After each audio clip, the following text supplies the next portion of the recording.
Rugger's brave. Rugger is the best. He loves new adventures and tackling on new quest. He's Rugger. Last week on Rugger Tales, Alice's sleepy cakes worked like a charm, and she raced to Barry's Hamilton to raise the alarm. Through it, she talked to her friends, and she said she was okay, and the mountain men were fed. That's where we pick up the story. Remember all the good times we used to have at home in Ruggerland with Grandad and the other Ruggerbees? Webb said. Alice was so much fun. I miss her already. Don't be sad, Webb, said Rugger. Even when our friends are far away, they're still with us in our hearts and minds. Why don't we all think about having fun with Alice in Ruggerland, and that'll cheer us up? It was Saturday evening in Ruggerland, and after a big day of rugby, and more rugby, the Ruggerbees all sat down and ate a huge meal until their tummies felt like bursting. My tummy feels like bursting, said Alice.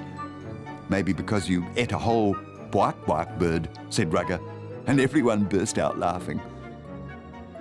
They all took turns telling stories about school and holidays and rugby games.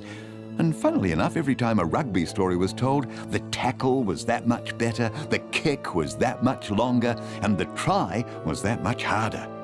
Then, after supper, and much more laughing, Grandad told one of his mildly amusing but very scary stories. And just as the Ruggerbees were about to fall asleep in the haunted house, they heard some strange noises that became louder and louder. There were creaks and the It's all right, Webb, whispered Alice. I'm here to save you. I'm not scared of a haunted house. Oh, you're the best friend a Ruggerbee could have, Alice, replied a thankful but still very scared Webb. If you're ever in trouble, I'll come and save you. Then, as the trembling Ruggerbees lay frozen in their beds, the noise stopped outside their room. The doorknob turned the creak, and the door flung wide open. Rugger, interrupted Rugger's mum. Bedtime. You've got a big day tomorrow, so say goodnight to everyone. Well, said Grandad, it looks like the end of my story can wait. Good night, everyone. Good night, Grandad, said all the other Ruggerbees. Hey, Rugger, what's up?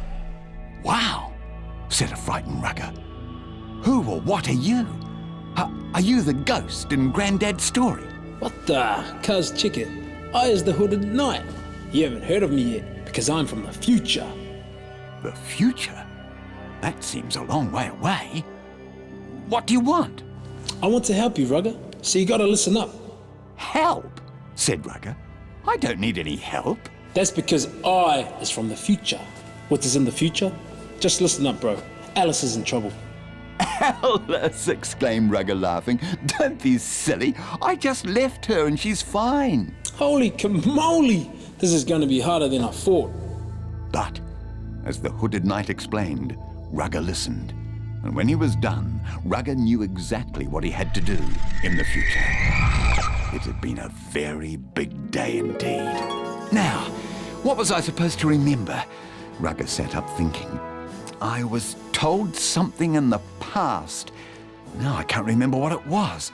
This is not surprising, because even though Ruggerbees have massive heads, they have very bad memories. No, wait! I have it, Rugger shouted. I know where the cold place is. The hooded knight told me Alice could be found on another planet.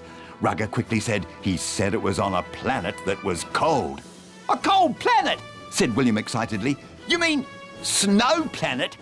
That's it, said Rugger. How did you know? Lucky guess, I suppose. Turn around. That's Snow Planet, said William. You're right, added Rugger. It's no planet at all. It's more like a very large building. Now, that was a coincidence. What will our heroes find in Snow Planet? And who or what was turning Grandad's doorknob? Find out next week in the next exciting episode of Rugger Tales. And remember, sometimes to find what you're looking for, you have to search yourself. He's Rugger.